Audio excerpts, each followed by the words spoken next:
ओम गण गणपतये नमः। ओम श्री सरस्वत्यै नमः। ओम श्री गुरुभ्यो नमः।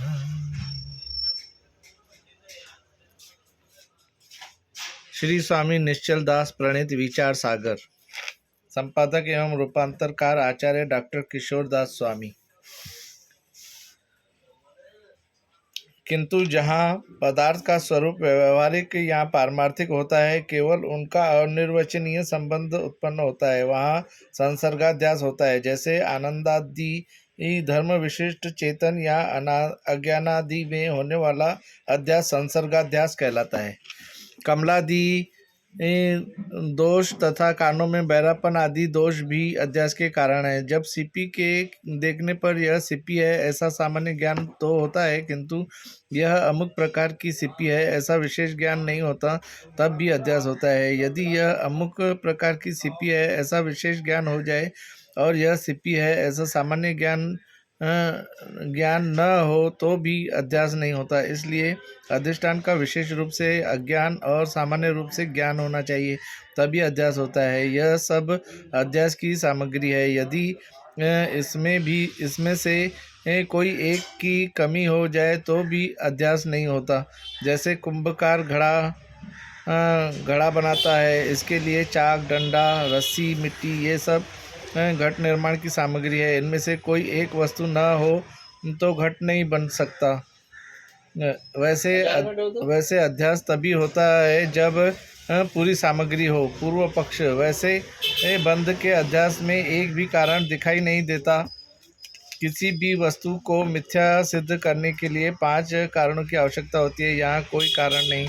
पहला, जैसे वस्तु के ज्ञानजन्य संस्कार, जैसे सर्प की भ्रांति उसी को होती है जिसने पहले कभी सच्चा सांप देखा हो। वैसे यदि इस संसार से पहले कोई सच्चा संसार हो तो माना जा सकता है कि इस सच्चे संसार के ज्ञान के जो संस्कार हैं उनसे इस संसार की भ्रांति हो रही है। किंतु आपके मत में तो ब्रह्म के अतिरिक्त कोई सत्य वस्तु है ही नहीं।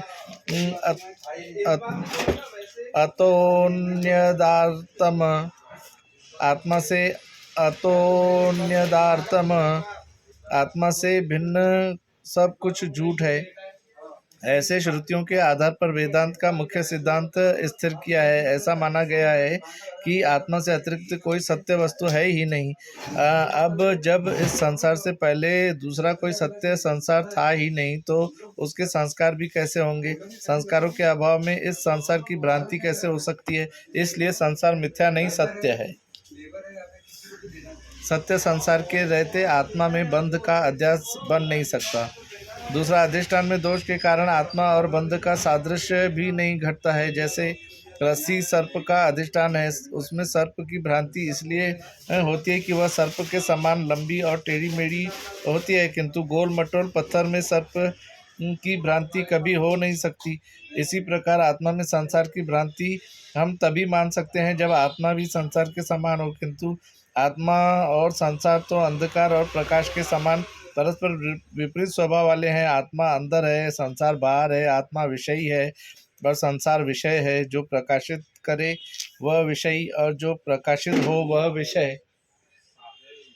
प्रत्यक में पराक का और पराक में प्रत्यक का अध्यास नहीं होता। जैसे पुत्र आदि की अपेक्षा अपनी देह प्रत्यक है, उसमें पुत्र आदि का और पुत्र आदि में अपनी देह का अध्यास नहीं होता। इस प्रकार जब दोनों एक जैसे नहीं हैं तो फिर आत्मा में बंधन रूप संसार का अध्यास कैसे हो सकता है? तीसरा, और भी बात है, यदि प्रमाता में दोष हो तभी अध्यास हो सकता है। जैसे यदि प्रमाता के अंतःकरण में भय, कंपन आदि दोष हों। जैसे रस्सी देखकर डरपोक आदमी को सर्प से भय लगता है, न कि शूरवीर को। रस्सी, सर्प आदि दिखाई देने वाला जितना भी प्रपंच है वह अध्यास रूप है, वही बंधन है। यह वेदांत का सिद्धांत है। इसके अनुसार बंधन कारक अध्यास से पहले जब प्रमाता का स्वरूप ही सिद्ध नहीं है तो उसमें होने वाले दोष कैसे पनपेंगे? इसलिए बंध का अध्यास सिद्ध नहीं होता।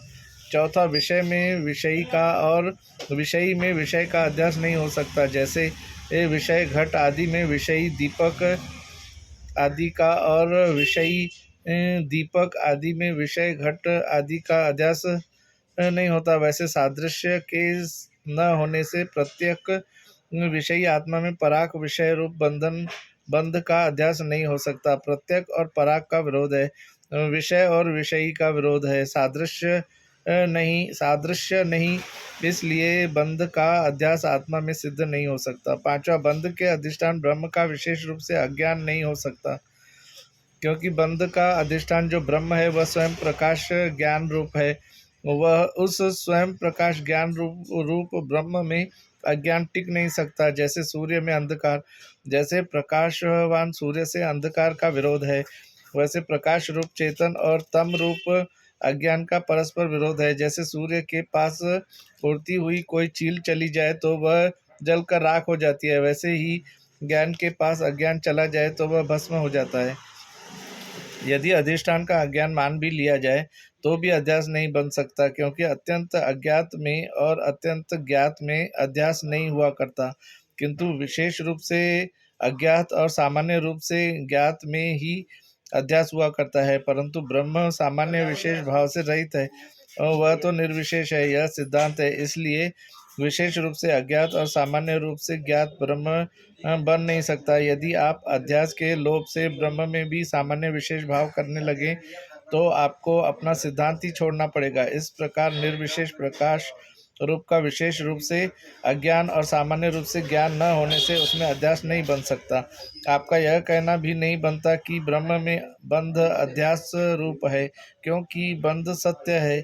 उस सत्य बंध की निवृत्ति ज्ञान से होनी असंभव है, जैसे सच्चे सर्प की निवृत्ति रस्सी के ज्ञान से नहीं हो सकती। यदि सच्चे सांप को हटाना चाहते हैं तो डंडे से मारकर उसे भगाना पड़ेगा। इसलिए इस ग्रंथ का ज्ञान द्वारा मोक्ष रूप प्रयोजन सिद्ध नहीं होता। अतः ज्ञानादेव तु कैवल्यम, ज्ञान से ही मोक्ष होता है, ऐसा प्रतिपादन करने वाला सिद्धांत ठीक नहीं, किंतु कर्म से मोक्ष होता है, यह एक भविकवाद का सिद्धांत ठीक है। एक भविकवाद। अब एक भविकवाद की रीति का वर्णन करते हैं। इनका कहना है कि एक ही जन्म में अकेले कर्म से मोक्ष होता है। दोहा, सत्य बंध की ज्ञान तय, नहीं निवृत्ति संयुक्त, नित्य कर्म संतत करे, भयो चहे जो मुक्त। आठवां दोहा, बंध सर्वथा सत्य है, उसकी निवृत्ति ज्ञान से माननी युक्ति संगत नहीं। इसलिए जो मनुष्य मुक्ति की इच्छा रखता हो उसे निरंतर नित्य कर्म यानी पूजा पाठ उपासना नाम जप आदि करते रहना चाहिए। आठवें दोहे का अर्थ पूर्ण हुआ। योग सूत्र में एक भविकवाद का वर्णन आता है। अतः एक भविकः कर्माशय उक्तः, योग सूत्र 2/13। इसकी व्याख्या करते हुए श्री वाचस्पति मिश्र जी लिखते हैं, एको भव एक भवः, एको भव एक भवः, पूर्व कालैक इत्यादि न समासः, एक भवो स्यास्तीति मत्वर्थी यष्ठन, क्वचित् पाठ एकै भविक इति, तत्रैक भव शब्दाद् भवार्थे ठक प्रत्ययः, एक जन्मावच्छिन्नस्य भवन्मित्यर्थः। इस उदाहरण का यह आशय है कि एक जन्म में उपभोग की जाने वाली कर्म राशि का नाम एक भविक है और इसके द्वारा मोक्ष का प्रतिपादन करने वाले सिद्धांत को एक भविकवाद कहते हैं। यह बौद्ध मत की एक शाखा है। इनका कहना है कि वेद में जिन कर्मों को मना किया है वे कर्म नहीं करने चाहिए और मन में कामना लेकर भी कोई कर्म नहीं करना चाहिए। इससे भविष्य में संचित कोई कर्म राशि रह नहीं जाएगी। नित्य कर्मों के अनुष्ठान से, संध्या वंदन पूजा पाठ उपासना आदि के करने से तथा किसी निमित्त को लेकर किए जाने वाले कर्मों के करने से भी कोई हानि नहीं होगी। प्रायश्चित करने से भी अनचाहे कर्म समाप्त हो जाएंगे। जैसे वर्ष पर्यंत नंगे पांव तीर्थों पर घूमना चाहिए, व्रत उपवास आदि भी करना चाहिए, भगवान नाम का जप करना चाहिए। इससे अनचाहे काले कर्म जल जाएंगे, पाप कर्म रहेंगे नहीं। प्रारब्ध कर्म फल देने के लिए सामने आएंगे और भोग से वे भी क्षीण हो जाएंगे। अब मोक्ष में कोई संदेह नहीं रह जाएगा। ऐसे मुमुक्षु की यदि वासना शेष हो तो केवल एक जन्म और लेना पड़ सकता है, फिर वह दोबारा पृथ्वी पर नहीं लौटता। इस प्रकार का मुमुक्षु बौद्ध सिद्धांत के अनुसार सकदागामी यानी सकृत आगामी के समकक्ष ठहरता है। कर्मों का ज्ञान वेद से होता है। वेद ने कर्मों की बहुत बड़ी सूची बना रखी है। सभी कर्मों को दो भागों में बांटा गया है, विहित और निषिद्ध। जो पुरुष की प्रवृत्ति परक कर्म हैं, वेद जिन कर्मों को करने की आज्ञा देता है वे विहित कर्म हैं, जैसे अहरह संध्यामुपासित। मनुष्य को प्रातःकाल, मध्याह्न और सायंकाल संध्या करनी चाहिए। और जिन कर्मों को करने से वेद मना करता है वे निषिद्ध कर्म हैं, जैसे मां हिंस्यात् सर्वा भूतानि, मां हिंस्यात् सर्वा भूतानि। मन, वचन, कर्म से किसी प्राणी की हिंसा नहीं करनी चाहिए। कुछ ऐसे भी कर्म हैं जो अनायास शरीर से होते रहते हैं, जैसे श्वास प्रश्वास का चलना, पलकों का उठना गिरना, हाथ पांव का हिलना डुलना आदि। किंतु यहाँ इन कर्मों की बात नहीं करते, इसलिए कर्म दो ही प्रकार के होते हैं। कर्म एक स्पंदन है। मनुष्य कर्म करके भूल जाता है, पर कर्म छाया के समान कर्ता का पीछा करता रहता है। जिसका जो कर्म होता है उसी को उसका फल मिलता है। कोई देवी देवता, कोई परमात्मा न तो किसी को सुखी करता है न दुखी। सब प्राणी अपने अपने कर्मों का फल भोगते हैं। कर्म जड़ है, उससे फल देने के लिए कामना और संकल्प होना चाहिए। सामान्यतः विहित कर्म चार प्रकार के हैं: प्रायश्चित, दूसरा काम्य, तीसरा नैमित्तिक और चौथा नित्य कर्म। पहला, सच्चे संसार से यदि हम मोक्ष पाना चाहते हैं तो वह कर्म से ही हो सकता है, न कि ज्ञान से। मोक्ष का अर्थ है दुखों से छुटकारा मिलना। जब तक यह शरीर रहेगा तब तक मोक्ष नहीं हो सकता। और यह शरीर पुण्य और पापों का फल है। यदि हम नए पाप पुण्य नहीं करेंगे तो आगे के लिए शरीर रूपी घोंसलों का निर्माण नहीं होगा। यदि भूल से कुछ पाप कर्म भी हो गए तो उनका प्रायश्चित कर लिया जाएगा। पापों को नष्ट करने के लिए जिन कर्मों का विधान किया गया है वे ही प्रायश्चित कर्म हैं। जैसे भूल से भी यदि कोई सन्यासी स्वर्ण का दान ले तो उसे पाप लगता है। उस पाप को नष्ट करने के लिए उस स्वर्ण को त्याग देना चाहिए। 3 दिन उपवास करना चाहिए, पवित्र नदी में स्नान करना चाहिए, नंगे पांव तीर्थों पर घूमना चाहिए। यही इस पाप का प्रायश्चित है। दूसरा, किसी फल के लिए जिस कर्म का विधान किया गया हो वह काम्य कर्म है। जैसे यदि स्वर्ग में जाना चाहते हो तो सोम यज्ञ करिए, स्वर्ग कामो यजेत। यदि पुत्र की कामना है तो पुत्रेष्टि यज्ञ करिए। यदि वर्षा चाहते हो तो कारीरी यज्ञ करिए। कम जलमीर यतीति कारीरी, यथा कारीर्या वृष्टि कामो यजेत। इस वाक्य से वर्षा के निमित्त से की जाने वाली इष्टि का विधान है।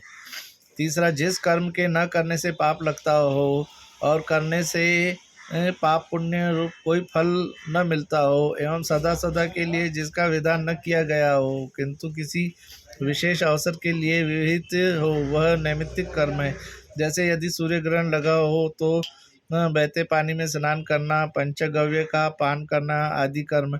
श्राद्ध पक्ष में पितरों को पिंडदान देना, तर्पण करना, अथवा कोई आयु में बड़ा हो, जाति से बड़ा हो, आश्रम से बड़ा हो, विद्या या धर्म में बड़ा हो और ज्ञान में बड़ा हो, इनके आने पर उठकर खड़ा होना रूप कर्म, ये सब पूर्व की अपेक्षा उत्तरोत्तर श्रेष्ठ हैं।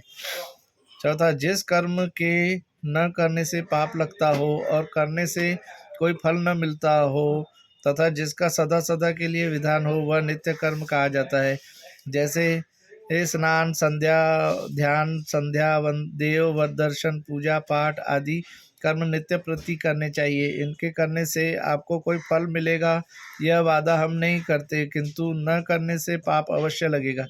मन पर कालिमा इकट्ठी होती जाएगी। घर में झाड़ू, बुहारी या पोछा लगाने के समान ये कर्म है।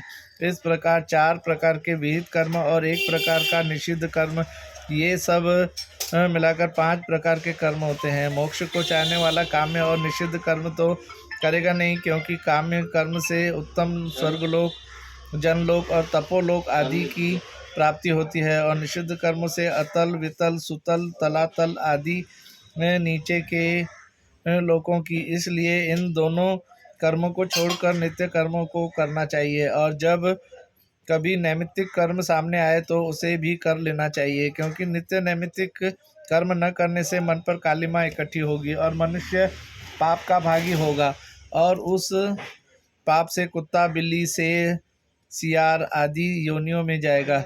अतएव पाप को धोने के लिए नित्य नैमित्तिक कर्म अवश्य करने चाहिए।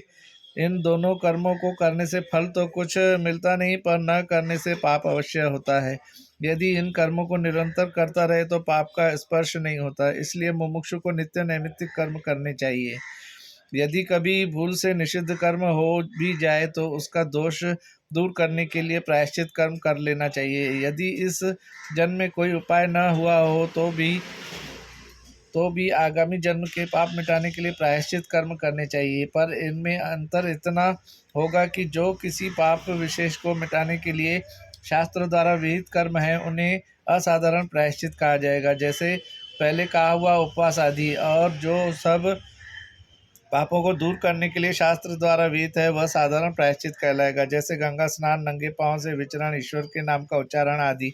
इस प्रकार प्रायश्चित के दो भेद हो जाते हैं, साधारण प्रायश्चित और असाधारण प्रायश्चित। ज्ञात पाप की निवृत्ति के लिए शास्त्र ने असाधारण प्रायश्चित का विधान किया है, और जन्मांतर के अज्ञात पापों की निवृत्ति के लिए साधारण प्रायश्चित। असाधारण प्रायश्चित का यह नियम है कि जिस पाप के विनाश के लिए शास्त्र ने जिस प्रायश्चित का विधान किया है वही पाप उस प्रायश्चित से मिटता है, दूसरा नहीं। पर जन्मांतर के पाप का तो ऐसा ज्ञान होता नहीं कि कौन सा पाप शेष है, इसलिए साधारण प्रायश्चित निरंतर करते रहना चाहिए, इससे सब पाप दूर हो जाते हैं।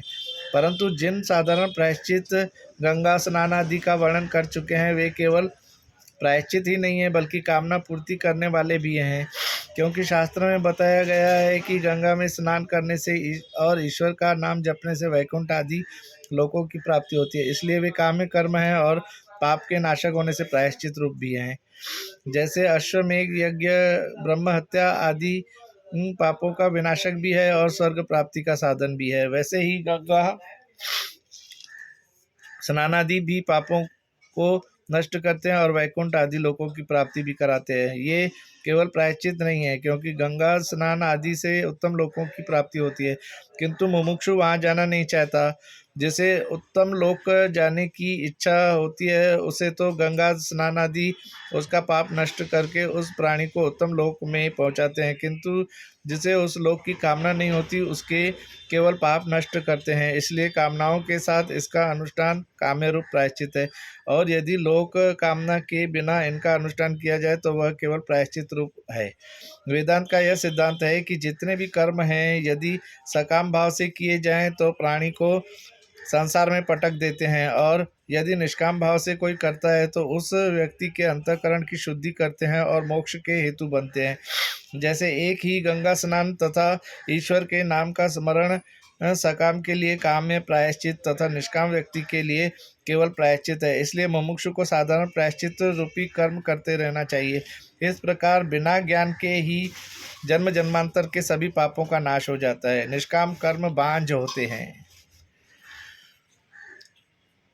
निष्काम कर्म बांझ होते हैं। मुमुक्षु के जन्मांतर के काम्य कर्म भी बांझ होते हैं। बांझ का अर्थ है कि वे फल देने में समर्थ नहीं होते, क्योंकि वेदांत का सिद्धांत है कि कर्म के अनुष्ठान के समय कर्ता के मन में संकल्प भी होना चाहिए। इस कर्म से मुझे अमुक फल मिले ऐसी इच्छा होनी चाहिए, तभी कर्म फल देता है।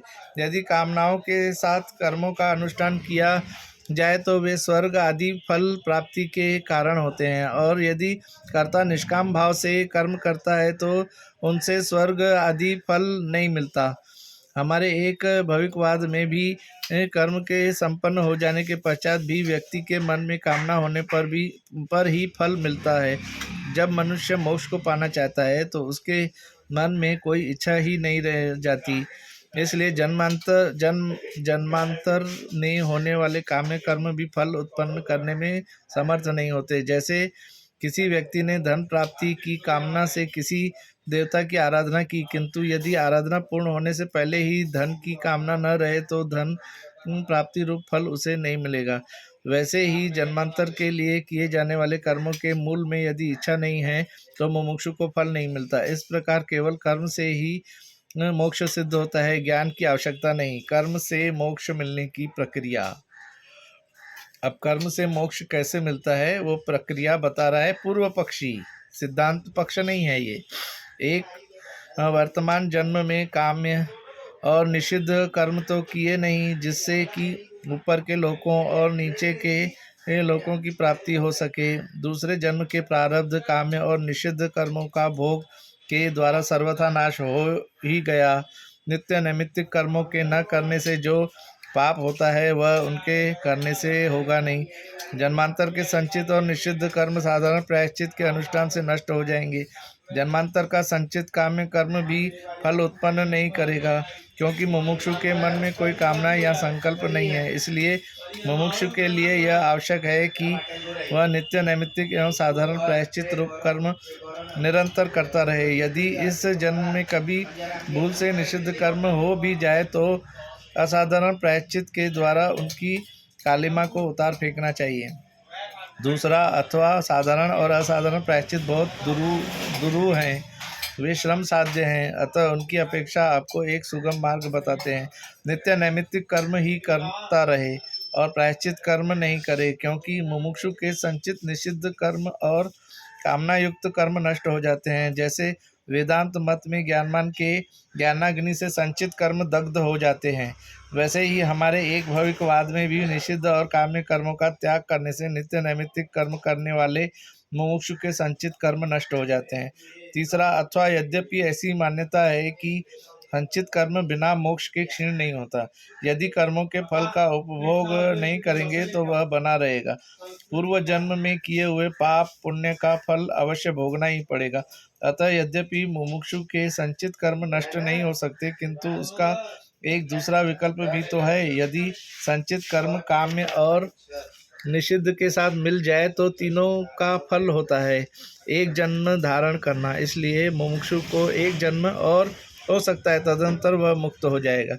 चौथा, प्रत्येक कर्म अपना भोग एक विशेष देश और काल में दिया करता है। सभी कर्मों का फल एक समय या एक देश में नहीं हो सकता, इसलिए अनंत विचित्र कर्म राशि मिलकर एक जन्म देगी, यह आशा ही नहीं की जा सकती। इसलिए हम कायव्यूह के सिद्धांत को स्वीकार करते हैं। कायव्यूह का अर्थ है कायों और शरीरों का व्यूह, उनकी रचना या उनका समूह। योगी अपने सब संचित कर्मों के बल पर एक ही समय में अनेक शरीरों का निर्माण कर लेता है और उन कर्मों के फल को भोगता है।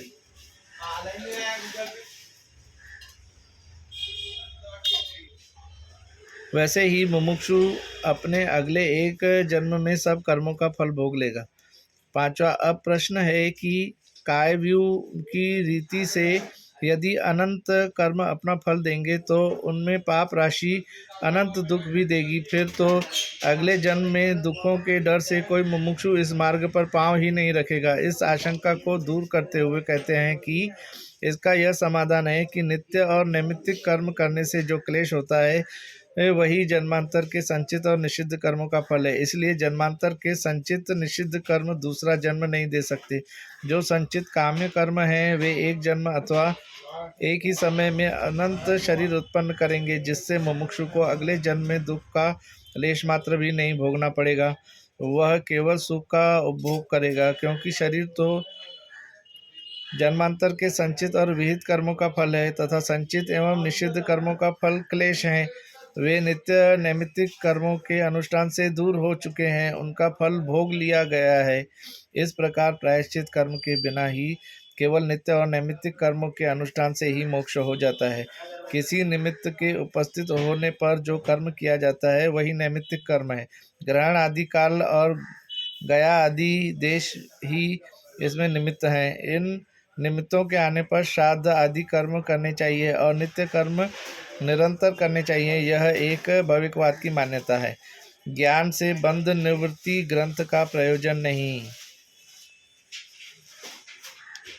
क्योंकि जो वस्तु दूसरे के ज्ञान द्वारा न हो सके वह मुख्य प्रयोजन होती है। क्योंकि जो वस्तु दूसरे के द्वारा न हो सके वह मुख्य प्रयोजन होती है। जैसे रूप का ज्ञान बिना आँख के किसी दूसरी इंद्रिय से नहीं हो सकता, अतः वह आँख का मुख्य प्रयोजन है। किंतु बंध की निवृत्ति ग्रंथ के बिना भी कर्म से हो जाती है। इसलिए जन्म मरण रूपी बंध की निवृत्ति ग्रंथ का प्रयोजन नहीं हो सकता, क्योंकि मोक्ष ज्ञान का फल नहीं, कर्म का फल है। ऐसे ही ग्रंथ के अधिकारी विषय और प्रयोजन भी सिद्ध नहीं हो सकते। संबंध का खंडन। यदि अधिकारी आदि नहीं है तो संबंध भी नहीं बन सकेगा, क्योंकि पहला विषय के न होने से ग्रंथ और विषय का प्रतिपाद्य प्रतिपादक भाव संबंध नहीं बन सकता। दूसरा, अधिकारी और फल के अभाव में उनका प्राप्य प्रापक भाव संबंध नहीं बन सकता। तीसरा, अधिकारी के न होने से उसका और विचार करता कर्तव्य भाव संबंध नहीं बन सकता। चौथा, ज्ञान के निष्फल होने से ग्रंथ का और ज्ञान का जन्य जनक भाव संबंध नहीं बन सकता। फल युक्त वस्तु जन्य होती है, ज्ञान फल तो है नहीं, यह पहले बता दिया गया है। पांचवा, ज्ञान के स्वरूप का भी अभाव है, इसलिए भी ज्ञान और ग्रंथ का संबंध नहीं बन सकता, क्योंकि आपके सिद्धांत में जीव और ब्रह्म के अभेद का निश्चय हो जाना, इसी का नाम ज्ञान है। वह अभेद निश्चय सिद्ध नहीं हो सकता। जीव और ब्रह्म का अभेद हो ही नहीं सकता। यह बात हम विषय खंडन के समय स्पष्ट कर चुके हैं। इसलिए अभेद निश्चय रूप ज्ञान सिद्ध नहीं होता। अधिकारी आदि अनुबंधों के न होने से ग्रंथ का आरंभ ही निरर्थक है। उत्तर पक्ष अधिकारी मंडन। पूर्व पक्षी ने कहा था कि मोक्ष में दो अंश हैं, क कारण सहित संसार की निवृत्ति और ख ब्रह्म की प्राप्ति। मोक्ष के पहले अंश की इच्छा किसी को होती नहीं, किंतु तीन प्रकार के दुखों की निवृत्ति की इच्छा सबको होती है। यह दुख निवृत्ति अपने अपने उपायों का अनुष्ठान करने से हो ही जाती है। मोक्ष के दूसरे अंश की निवृत्ति की इच्छा करने वाला कोई अधिकारी आपको मिलेगा ही नहीं। इसका समाधान इस रूप में करते हैं।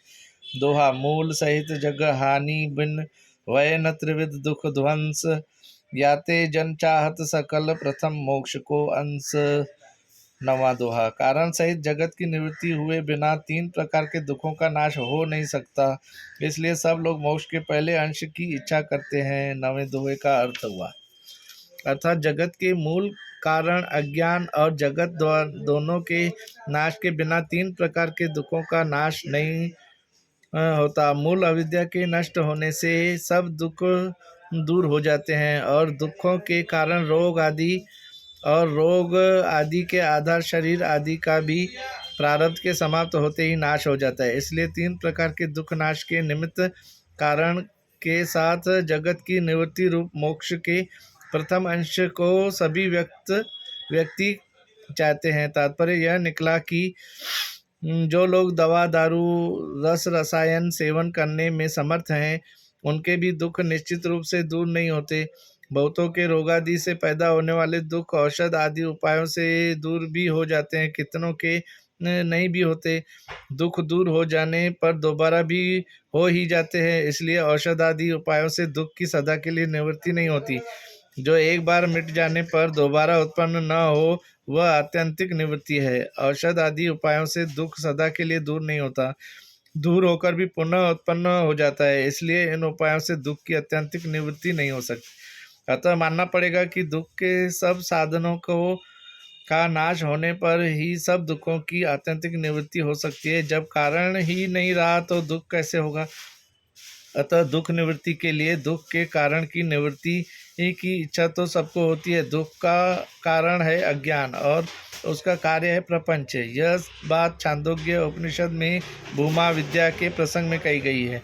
वहाँ का प्रसंग ऐसा है कि एक बार नारद जी घूमते फिरते सनत कुमारों के पास आए। उन्होंने प्रणाम नमस्कार आदि के बाद कहा, भगवान, जिन्हें आत्मज्ञान हो जाता है उन्हें शोक नहीं होता। तरति शोकमात्मवित्। और मुझे शोक हो रहा है, इसका अर्थ हुआ मैं अज्ञान से घिरा हुआ हूँ। मुझे आत्मा का उपदेश देकर इस अज्ञान से पार उतारिए। ग्रंथकार ने दोहे में सकल पद देकर एक अत्यंत मार्मिक बात कह दी है।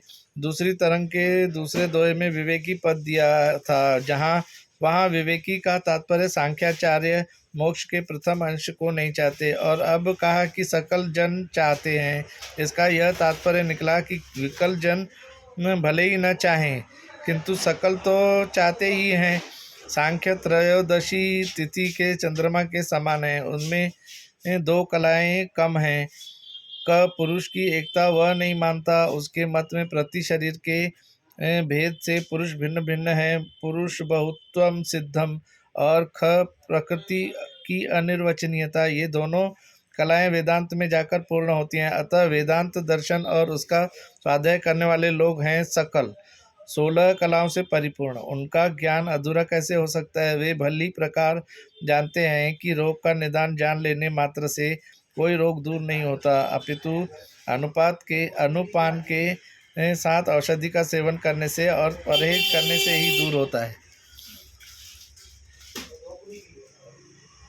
चारों भाइयों में बड़े सनत कुमार जी ने बोलना शुरू किया। यो वै भूमा तत्सुखम नाल्पे सुखम अस्ति। जो व्यापक ब्रह्म है वह सुख स्वरूप है। उससे अपने को छोटा समझने वाला जो जीव है उसमें सुख नहीं है, इसलिए तुम अपने को छोटा जीव मत समझो, व्यापक ब्रह्म समझो। तुम पूर्ण रूप से सुखी हो सकते हो।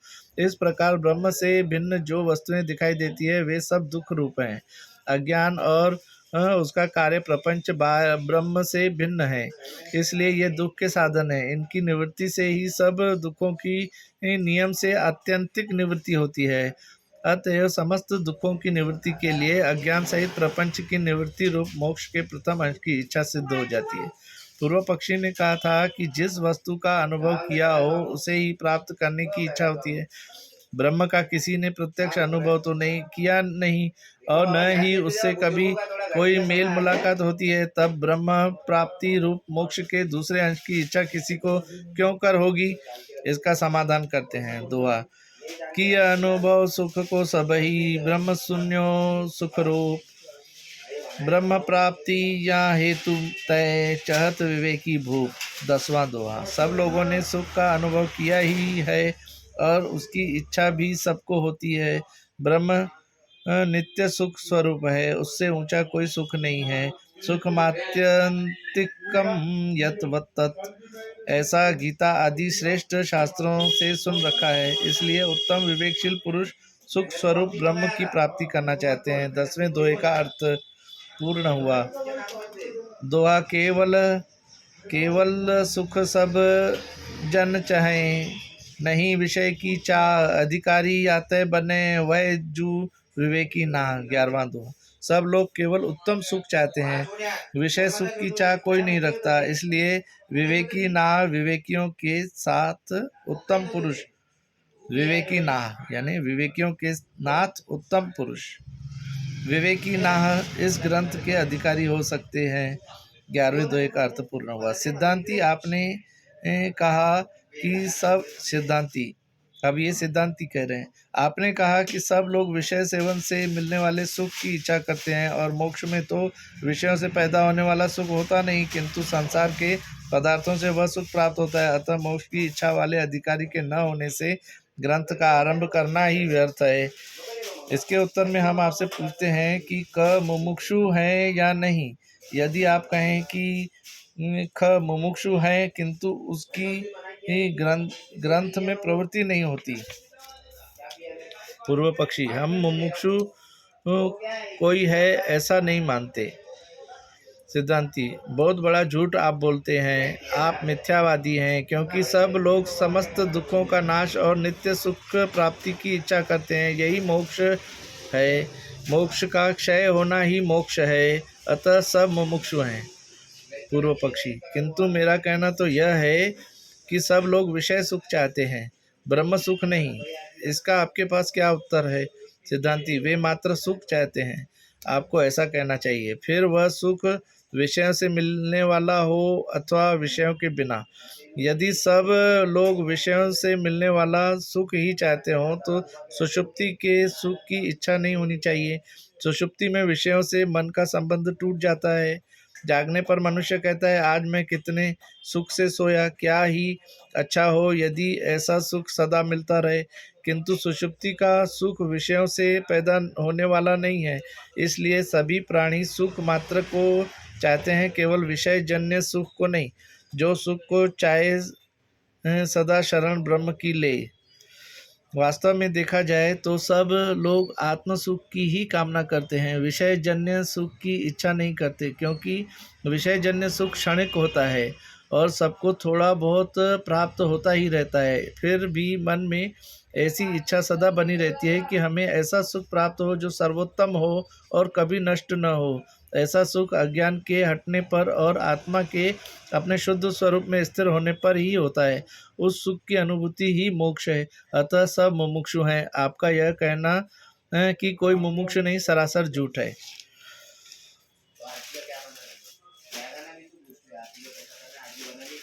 यद्यपि मुमुक्षुओं ने अभी तक ब्रह्म का अनुभव नहीं किया, फिर भी उन्हें ब्रह्म प्राप्ति की इच्छा हो ही सकती है, क्योंकि इच्छा सदा अनुभव किए हुए पदार्थ की ही होती है, ऐसा कोई नियम नहीं। अन्यथा अनुभूत की भी इच्छा होती है। ऐसा यदि हम मान लें तो भोजन की इच्छा भी कैसे बन पाएगी, क्योंकि जिस भोजन में इच्छा हो रही है वह अभी तक खाया ही नहीं गया, रसना से उसका रस ही नहीं चखा। अतः मानना पड़ेगा कि अनुभूत पदार्थ को सजातीय में इच्छा होती है। अब नए पकाए हुए पदार्थ में या भोजन में इच्छा होगी, क्योंकि यह भोजन पहले अनुभव किए हुए भोजन के समान ही तो है। इसी प्रकार अननुभूत ब्रह्म रूप सर्वोत्तम सुख की प्राप्ति में भी इच्छा हो सकती है, क्योंकि पहले जो विषयों में लिपटे हुए चेतन रूप सुख अनुभव में आ चुके हैं, उन्हीं का सजातीय यह ब्रह्म रूप सुख है। यद्यपि जगत का अधिष्ठान ब्रह्म है और उस ब्रह्म का अनुभव अभी तक नहीं हुआ, उसका अनुभव हो जाने पर तो मुमुक्षु का शरीर ही नहीं रहता। यह मिट्टी पानी का शरीर टूट जाता है, फिर भी सिप्पी में होने वाली सत्ता या सिप्पी में होने वाली चेतना रूप अधिष्ठान का अनुभव मुमुक्षु को हो चुका है। इससे सिप्पी में चांदी और रस्सी में सांप की भ्रांति दूर हो जाती है। जिस वस्तु की भ्रांति होती है उसे मिथ्या कहते हैं तथा मिथ्या वस्तु की निवृत्ति उसके अधिष्ठान के ज्ञान से होती है।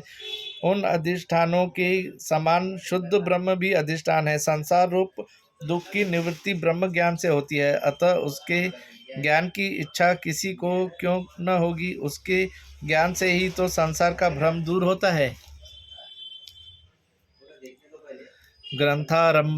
ग्रंथारंभ की सफलता।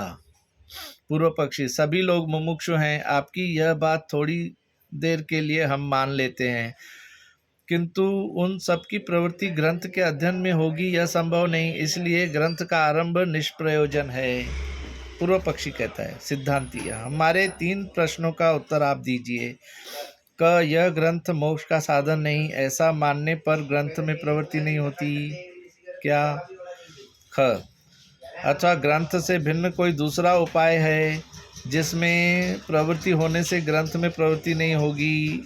या कि तीसरा ग, जिस शम दम आदि संपत्ति से ग्रंथ में अधिकारी प्राप्त होता है, ऐसा शम दम आदि संपत्ति से युक्त ज्ञान के योग्य क्या कोई अधिकारी नहीं? पूर्व पक्षी, हम गारंटी के साथ कह सकते हैं कि ग्रंथ मोक्ष का साधन नहीं, यह मात्र शब्दों का आडंबर चित्त में और भ्रांति पैदा करता है। सिद्धांती, यह कहना युक्ति संगत नहीं, क्योंकि ज्ञान ही से मोक्ष होता है। यह वेद वेदांत का सिद्धांत है। ज्ञानादेव तु कैवल्यम, और ज्ञान वेदांत वाक्यों के श्रवण से होता है, और श्रवण भी 2 प्रकार का है। प्रथम वेदांत वाक्यों का श्रोतेंद्रिय के साथ संयोग संबंध, और दूसरा वेदांत वाक्यों का विचार रूप मनन। प्रथम श्रवण ही ज्ञान का कारण है, दूसरा नहीं। दूसरा, विचारात्मक मनन तो श्रवण का अंग कहा जाता है, क्योंकि यह प्रथम श्रवण के प्रति उपकारक है।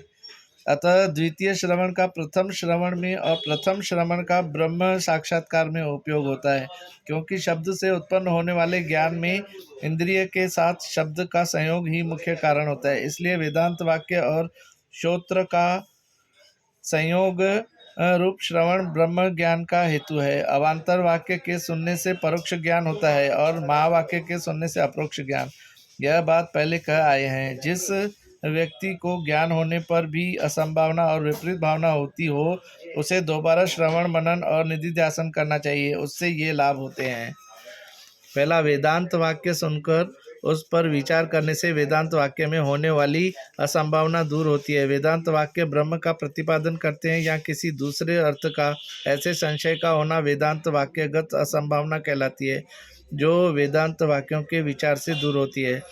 दूसरा, मनन से प्रमेय में होने वाली असंभावना दूर होती है। जीव और ब्रह्म की एकता का प्रतिपादन वेदांत का प्रयोजन है। यह प्रमा का विषय है। इन दोनों की वह एकता सत्य है या जीव और ब्रह्म का भेद सत्य है, ऐसा संशय यह प्रमेयगत असंभावना है, जो श्रवण के बाद मनन करने से दूर होती है।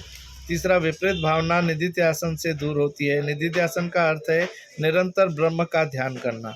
इस प्रकार प्रथम श्रवण तो ज्ञान उत्पन्न करके मोक्ष का हेतु बनता है। विचार रूप श्रवण मनन और निधिध्यासन, ये तीनों असंभावना तथा विपरीत भावना को हटाकर मानव को मोक्ष प्रदान करते हैं। वेदांत नाम उपनिषद का है। वेदांतो नाम उपनिषद प्रमाणम। उपनिषद का अर्थ है उप यानी पास, नी यानी नए, ले जाना, शब्द बिठाना, अर्थात ऐसी विद्या कि यदि कोई इसका अध्ययन करे तो यह उस मनुष्य को ब्रह्म के पास ले जाकर बिठा देती है। यद्यपि उपनिषद इस ग्रंथ से भिन्न है, तो भी उनके वाक्यों के समान अर्थ देने वाले हिंदी वाक्य इस ग्रंथ में हैं। इनके सुनने से भी आत्मज्ञान होता है। यह बात तीसरी तरंग में विस्तार पूर्वक समझाई जाएगी। अतः ज्ञान प्रदान करके यह ग्रंथ मोक्ष का कारण बनता है। यह ग्रंथ विचार रूप और मनन रूप है, इसलिए असंभावना दोष की निवृत्ति इस ग्रंथ के पढ़ने से होती है। कोई दोष न रहने से मनुष्य मुक्त हो जाता है। अतः आपका यह कहना कि ग्रंथ से मोक्ष नहीं मिलता केवल बालकों के समान हठ है। परमात्मा ने यदि किसी को थोड़ी सी भी बुद्धि दी है तो उसे हठ नहीं करना चाहिए। हिंदी ग्रंथ की सफलता। पूर्व पक्षी, आपके मत में ग्रंथ से मोक्ष मिलता होगा, किंतु जब दूसरे उपायों से ही मोक्ष मिल जाता है तो इस ग्रंथ को पढ़ने की क्या आवश्यकता है। सिद्धांती, वे दूसरे उपाय कौन से हैं जिनसे मोक्ष मिलता है। पूर्व पक्षी, गीता, उपनिषद, ब्रह्मसूत्रों पर भाष्य आदि बहुत से संस्कृत के ग्रंथ हैं जो जीव ब्रह्म की एकता का प्रतिपादन करते हैं। उनके पठन पाठन से ज्ञान होने पर मोक्ष मिल जाएगा। फिर इस ग्रंथ को बनाने की आवश्यकता ही क्या रह जाती है। सिद्धांती, यद्यपि यह बात किसी अंश में सत्य है, तो भी जिन मुमुक्षुओं की बुद्धि कोमल और सरल है, वे उन ग्रंथों का अर्थ समझने में समर्थ नहीं हैं, उन्हें ज्ञान कैसे होगा। अतः सरल बुद्धि मुमुक्षुओं को इस ग्रंथ से लाभ होगा, इसलिए उनकी इसमें प्रवृत्ति होगी। वे गुरुमुख से इसका अध्ययन करेंगे, उन्हें आत्मज्ञान होगा। पूर्व पक्षी, मान लीजिए कि ग्रंथ के पढ़ने से मोक्ष भी हो सकता है। संस्कृत के ग्रंथों से अल्प बुद्धि के लोगों को ज्ञान भी नहीं होता और वे मोक्ष की इच्छा भी रखते हैं, फिर भी ग्रंथ के पढ़ने में प्रवृत्ति नहीं हो सकेगी, क्योंकि जैसे विवेक, वैराग्य आदि संपन्न अधिकारी का वर्णन किया गया है, वैसा साधक मिलना कठिन है। अपने में साधनों का अभाव जानकर कोई भी मनुष्य ग्रंथ पढ़ने में प्रवृत्त नहीं होगा। सिद्धांति, अच्छा यह बताइए कि बहुत से अधिकारी नहीं कि यहाँ कोई एक भी अधिकारी नहीं। पूर्व पक्षी, ने अनेक अधिकारी देखने को नहीं मिलते। सिद्धांति, इस बात को तो हम भी स्वीकार करते हैं। पूर्व पक्षी, अरे भाई, कोई भी ज्ञान के योग्य अधिकारी दिखाई नहीं देता, ऐसा मैं कहता हूँ। सिद्धांती, यह आपका कहना युक्ति संगत नहीं, क्योंकि अंतःकरण में 3 दोष होते हैं, मल, विक्षेप और आवरण। मल नाम पाप का है, यह अंतःकरण को धुंधला कर देता है। विक्षेप नाम चंचलता का है, इससे अंतःकरण में वृत्तियां या तरंगें उठती रहती हैं। और आवरण नाम अज्ञान रूप उस पर्दे का है जो अंतःकरण को ढक देता है। पवित्र कर्मों से मल दोष, उपासना से विक्षेप दोष और तत्व ज्ञान से आवरण दोष दूर होते हैं। जिनके अंतःकरण में मल और विक्षेप दोष बने हुए हैं वे अधिकारी नहीं, किंतु इस जन्म में अथवा पूर्व जन्म में शुभ कर्म और उपासना करने से जिनके मल विक्षेप नष्ट हो चुके हैं वे ज्ञान के योग्य अधिकारी हैं, उनकी ग्रंथ में प्रवृत्ति होगी ही। विषयी और पामर पुरुषों के लक्षण। पूर्व पक्षी, संसार में देखा जाता है कि सब लोग विषय सुख में ही रचे पचे होते हैं, और आपके इस सर्वोत्तम मोक्ष सुख को तो कोई चाहता नहीं। सिद्धांती, आपकी बात हम मान नहीं सकते, क्योंकि संसार में 4 प्रकार के लोग होते हैं, विषयी, पामर, जिज्ञासु और मुक्त। शास्त्र के अनुसार विषय भोगता हुआ, जैसा कि धर्माविरुद्धो भूतेषु कामोऽस्मि भरतर्षभ। हे भरत कुल श्रेष्ठ अर्जुन, धर्म के अनुसार जो विषय सेवन करता है उसमें मैं काम हूँ, के अनुसार परलोक या इस लोक के भोगों के लिए जो कर्म करता रहता है वह विषयी है। विषयी के ऊपर कोने में 1 लिखा है, उसका अर्थ नीचे दिया है। विषयी के 3 भेद होते हैं, उत्तम, मध्यम और कनिष्ठ।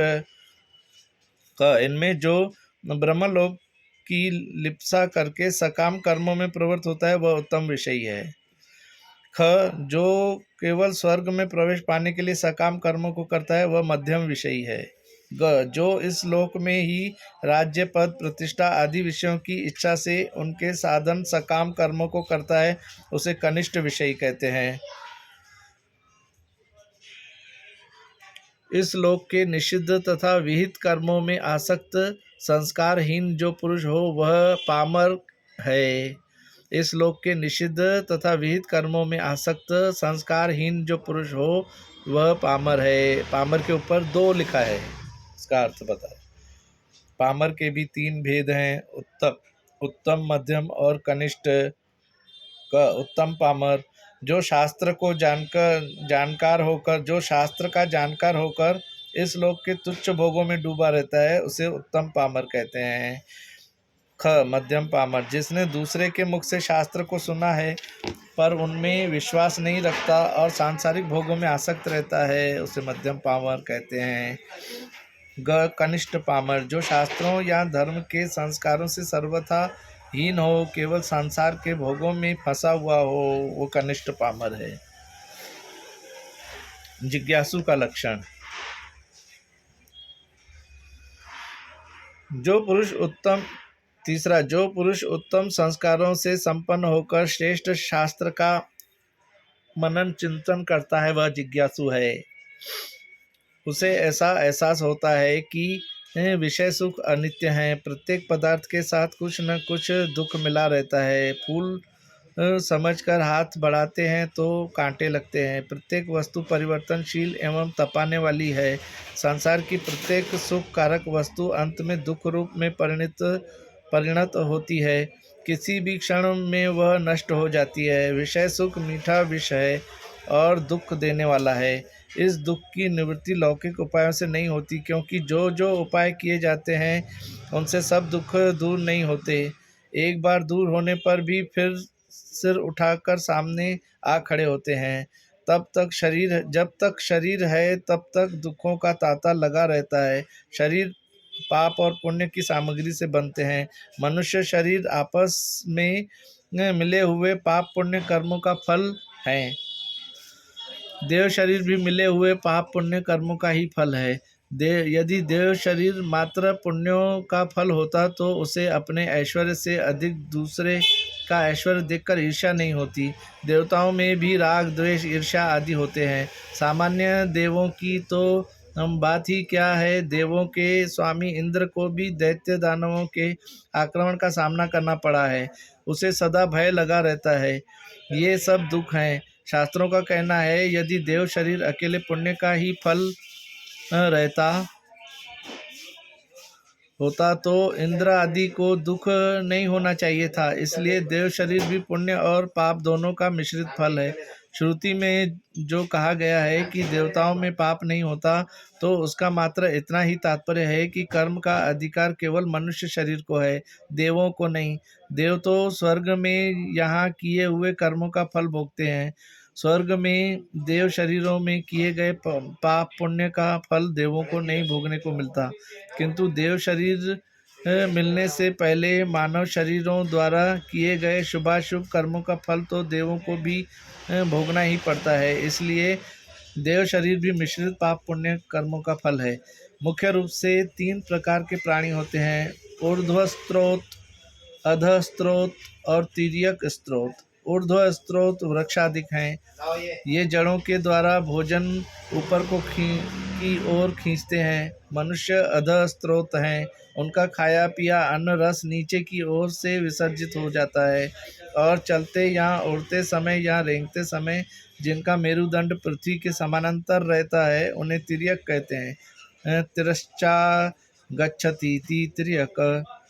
इन सब प्राणियों का शरीर भी मिश्रित कर्मों का फल है, क्योंकि उन्हें जो बड़े बड़े कष्ट होते हैं वे पाप का फल हैं। यहाँ पे एक लिखा है, परमेश्वर की भक्ति में तो सभी को अधिकार है, चांडाल तक को अधिकार है, किंतु वर्णाश्रम के अनुसार कर्मों का जो वर्गीकरण किया गया है उनमें यथा योग्य वर्ण और आश्रम वाले मनुष्यों को ही अधिकार है, दूसरों को नहीं। दूसरे का कर्म दूसरा करने लगेगा तो वह असफल होगा। जिसमें वर्ण और आश्रम का अभिमान नहीं, उसका उन कर्मों में अधिकार नहीं। जैसे ज्ञानी और बालक का, ज्ञानी के समान सर्वज्ञ देवों का एवं बालक के समान अज्ञ पशु पक्षियों का कर्म में कदापि अधिकार नहीं। उनमें जड़ता भी अधिक होती है, अतः उन्हें कर्मों का शुभ और अशुभ फल नहीं मिला करता। वर्तमान शरीरों में उन्हें जो फल मिल रहा है वह उनके पूर्व जन्म के कर्मों का है, वे पाप का फल हैं। और जो रति क्रीड़ा आदि से क्षणिक सुख मिलता है वह उनके पुण्य का फल है। पेट के बल चलने वालों को या रेंगने वालों को तिर्यक कहते हैं। पंखों से उड़ने वालों को पक्षी और जिनके 4 पैर हों उन्हें पशु कहते हैं। कहीं कहीं विवेकहीनता के कारण तीनों को ही पशु शब्द से कहा जाता है। इस रीति से सबके सब शरीर पुण्य पाप की सामग्री से बनते हैं। अंतर इतना है कि कुछ शरीर कम पाप और अधिक पुण्य से बने होते हैं, जैसे देव शरीर। देवों के शरीरों में पाप कम और पुण्य अधिक होता है, इसलिए कम पाप और अधिक पुण्य से बने शरीर देव शरीर कहे जाते हैं। इसी तात्पर्य से शास्त्रों में देव शरीरों को केवल पुण्य का फल बताया है, अतः कोई विरोध नहीं है। जैसे किसी गांव में संख्या में ज़्यादा ब्राह्मण हो तो उसे ब्राह्मणों का गांव कहा जाता है, वैसे ही अधिक पुण्य होने के कारण देव शरीर को भी केवल पुण्य का फल कह दिया है, पर केवल पुण्य का फल नहीं है, उनमें कुछ पाप भी मिले हुए हैं। तिर्यक या पशु पक्षियों का शरीर अधिक पाप और कम पुण्य से बनता है। सात्विक और पवित्र जीवन जीने वाले पुरुषों का शरीर देवों के समान विशेष पुण्य से बनता है, और विनम्र ढंग से जीने वाले पुरुषों का शरीर सांप बिच्छू आदि के समान विशेष पाप से बना हुआ होता है। इस प्रकार जितने भी अच्छे बुरे शरीर हैं ये सब पाप पुण्य की मिलावट से बनते हैं। पाप का फल दुख और पुण्य का फल सुख होता है। जब तक शरीर है तब तक सुख दुख से छुटकारा नहीं मिल सकता। यहाँ तक बताया कि शरीर पाप पुण्य का फल है। पाप पुण्य की निवृत्ति के बिना शरीरों की परंपरा निवृत्त नहीं हो सकती, क्योंकि प्रारब्ध कर्म के समाप्त होते ही इस शरीर की मृत्यु हो जाएगी। संचित पाप पुण्यों में से फिर कोई कर्म फल देने के लिए सिर उठाएगा, उसके प्रभाव से कोई दूसरा शरीर मिलेगा। जब तक पाप पुण्य की परंपरा समाप्त नहीं हो जाती तब तक शरीर धारण करने ही पड़ेंगे। ये पाप और पुण्य उत्पन्न होते हैं राग द्वेष से। जब तक मानस पटल पर से राग द्वेष नहीं मिटेंगे तब तक पाप पुण्य होते रहेंगे। भोग से पाप पुण्य समाप्त हो जाने पर भी यदि मन में राग द्वेष हैं तो नए पाप पुण्य पैदा हो जाएंगे। इन पाप पुण्यों से फिर शरीर मिलेंगे। इसलिए यदि हम चाहते हैं कि दोबारा हमें शरीर धारण न करना पड़े तो मन से राग द्वेष को दूर करना होगा। ये राग द्वेष अनुकूल और प्रतिकूल ज्ञान से होते हैं। हमें किसी से सुख मिला तो उससे राग हो जाता है, किसी से दुख मिला तो उससे द्वेष होने लगता है। इसलिए अनुकूल ज्ञान और प्रतिकूल ज्ञान की निवृत्ति के बिना राग द्वेष दूर नहीं हो सकते। यह अनुकूल ज्ञान और प्रतिकूल ज्ञान भेद बुद्धि से होता है, क्योंकि जिस वस्तु या व्यक्ति को हम अपने स्वरूप से भिन्न समझते हैं उसी के प्रति अनुकूल या प्रतिकूल ज्ञान होता है। जिस वस्तु से हमें सुख मिलता है उसका नाम है अनुकूल, और जिससे दुख मिलता है उसका नाम है प्रतिकूल। अपना चमकीला आत्मा सुख रूप है, यही आपका स्वरूप है, किंतु यह सुख का या दुख का साधन नहीं है। इसलिए अपने स्वरूप से भिन्न जिस जिस वस्तु का ज्ञान होता है उसी के संबंध में अनुकूलता और प्रतिकूलता का ज्ञान भी होता है। इस प्रकार जितने भी पदार्थ हैं जो कि अपने से भिन्न दिखाई देते हैं वे ही अनुकूल और प्रतिकूल ज्ञान के हेतु होते हैं। जब तक भेद ज्ञान नहीं मिटेगा तब तक अनुकूल प्रतिकूल ज्ञान भी नहीं मिटेगा। यह भेद ज्ञान या द्वैत प्रतीति अविद्या के कारण है, क्योंकि समस्त प्रपंच और उसका ज्ञान अपने स्वरूप के अज्ञान काल में ही होता है। यह सब वेदों और सब शास्त्रों का डिम डिम घोष है। ये जो जीवन में नाना दुख उठाने पड़ते हैं उसका कारण अपने स्वरूप का अज्ञान है। स्वरूप का अज्ञान स्वरूप ज्ञान के बिना दूर नहीं होता, क्योंकि जिस वस्तु का अज्ञान होता है वह उस वस्तु के ज्ञान से ही दूर होता है। जैसे रस्सी का अज्ञान रस्सी के ज्ञान से दूर होता है, दूसरे किसी ज्ञान से नहीं। इसलिए अपने स्वरूप का ज्ञान ही अज्ञान को दूर करते हुए दुख की निवृत्ति का हेतु होता है। अपने स्वरूप ज्ञान से ब्रह्म का अनुभव हो जाता है। वह ब्रह्म सत स्वरूप, चित स्वरूप और आनंद स्वरूप है। अपनी सत्ता के ज्ञान से मृत्यु का भय चला जाता है, चेतना के ज्ञान से जड़ता चली जाती है और मैं आनंद स्वरूप हूँ, इस ज्ञान से दुख चला जाता है। इससे दुखों की सदा के लिए निवृत्ति और परम आनंद की प्राप्ति हो जाती है। इसलिए अपने स्वरूप को जानना चाहिए। जो ऐसा विवेक करता है वही जिज्ञासु है। उत्तम जिज्ञासु को जब पूर्ण बोध हो जाता है तो वह अपने को स्थूल शरीर, सूक्ष्म शरीर और कारण शरीर से पृथक जानता है। ब्रह्म रूप से उसे अपने स्वरूप का अपरोक्ष ज्ञान हो जाता है। वह मुक्त कहा जाता है। शरीर टूटने पर वह विराट हो जाता है। नदी, नद, पर्वत, घाटियों के साथ उसका तादात्म्य हो जाता है। सद्गुरुदेव भगवान की जय। ओम पूर्णमद पूर्णमिदं पूर्णात् पूर्णमुदच्यते पूर्णस्य पूर्णमादाय पूर्णमेवावशिष्यते। ओम शांति शांति शांति।